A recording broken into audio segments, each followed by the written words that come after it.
What's your theory or feelings about camp stats, OTA stats, mini camp stats? I'm Yeah. looking at Jack Hammer. He's got 49er quarterbacks during the full team periods through 2 open OTA practices and 2-day mini camp. Um, he's got Trey Lance at 12 of 21, 2 drops, 1 pick. He's got Sam Darnold at 11 of 19 with 2 drops. He's got Brandon Allen at 6 of 13 with 1 drop. How much credence do you put in the camp stats?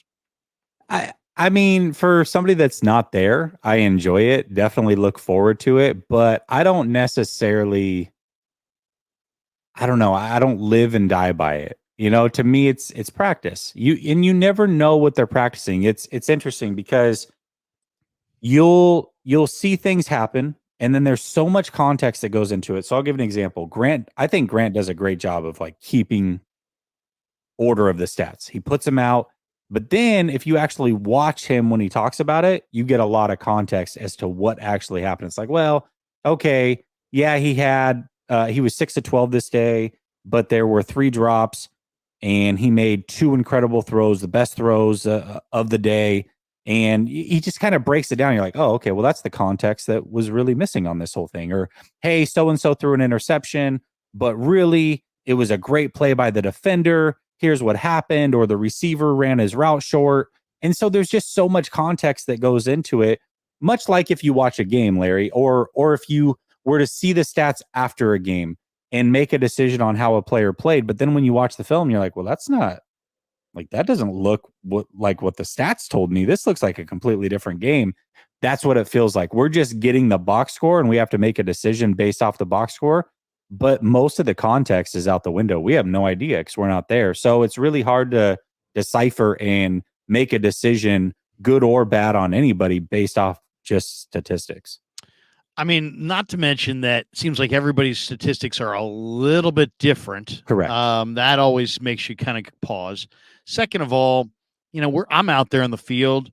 I don't know how these guys do it. I mean, you're standing there, you're trying to watch. How do you watch how effective everybody's looking on a play if you're worried about jotting down on a notepad your stats? I never take out a pen when I'm out there. I let my eyes tell me, and I'm not looking for stats. I'm looking for dramatic, explosive movement or big plays, which I will remember. I don't need to write it down. I don't know. It's kind of a weird thing. Here's the other one that okay. So let's say you're Trey Lance and you're running a pass play, and it's a bootleg pass play, and you carry out the bootleg. Maybe it's a play action bootleg, and you carry out the play fake, and now you roll right and you plant your feet, maybe or maybe not, and you kind of survey the field, and you look at a receiver, and then you don't throw it, and you look at another receiver, and you pump, and then you tuck it away, and you run 4 yards out of bounds. What's that? Right. What is that? I mean, you know what I'm saying? I mean, it's like, Yeah. what is that? I mean, Yeah. it's not an incompletion. It's not an interception.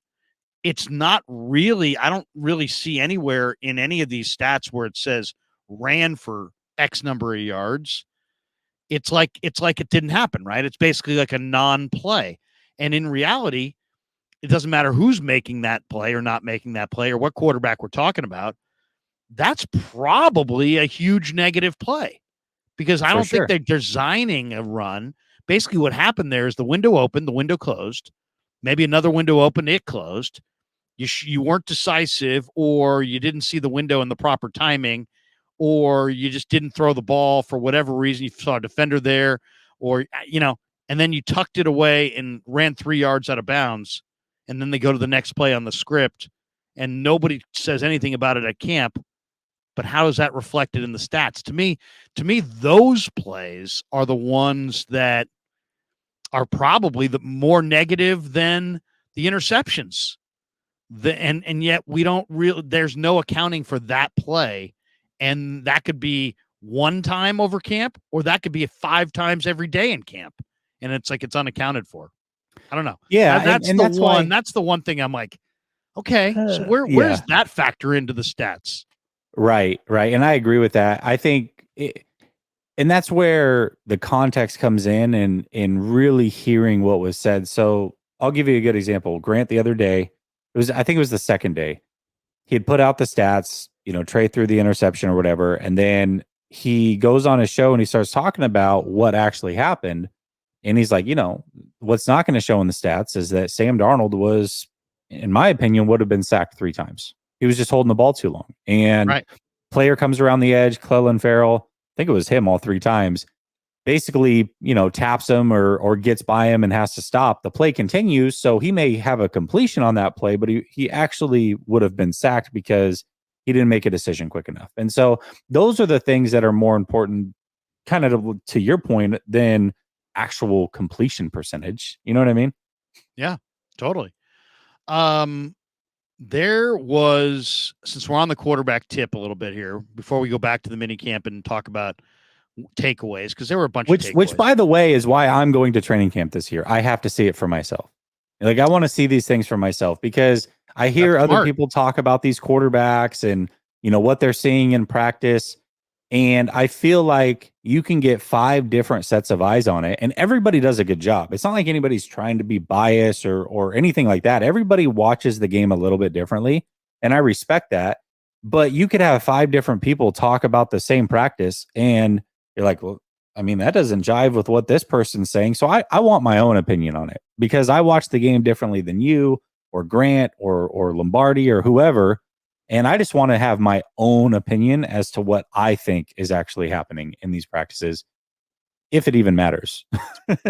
Well, yeah, no, I mean, and there's something to be gleaned, otherwise they wouldn't do it, right? I mean, Right. and there's something to be gleaned, otherwise they wouldn't film it and study it, which is what Right. the Right. coaches typically do. But just so many different ways to look at it. I mean, I'll give you the one that kills me was the one like we all watched all of last year's camp, OTAs, mini camps, training camp, and Mhm. yet literally days before the cutdown, people were saying nothing about Brock Purdy. It was still Sudfeld, Sudfeld, Sudfeld, Sudfeld. Well, of course, Sudfeld's going to make it because Sudfeld's got a $3 million bonus and they wouldn't bury the. And to me, it was like, no doubt that Purdy looked great. But then other people then making these really concrete evaluations of what's going on. Yeah, but you had Sudfeld beating out Purdy, and the Niners were, like thought Purdy was a slam dunk over Sudfeld for weeks. So I don't know. It's weird. It's like we examine certain aspects of camp to the nth degree, and then other players, it's like they're not even out there. It's like, well, you know what? In the eyes of the media watching last year, Brock Purdy might as well have been a ball boy, because even if he threw dime after dime after dime, nobody was really looking at him. It was like, he doesn't matter. You know what I mean? So but if Trey did something wrong, it would be like, here's exactly what he did wrong. Or, you know what I mean? Right. Yeah. And the analyzation of Trey was off the charts, but there was no analyzation of Brock, and really not much of Sudfeld, because it was just kind of assumed, Sudfeld's going to be here. Sudfeld's going to be here. Yeah, and I think a lot of it comes down to, how do you separate? How do you separate the content side of things from what you're seeing, and how much do you want to get into?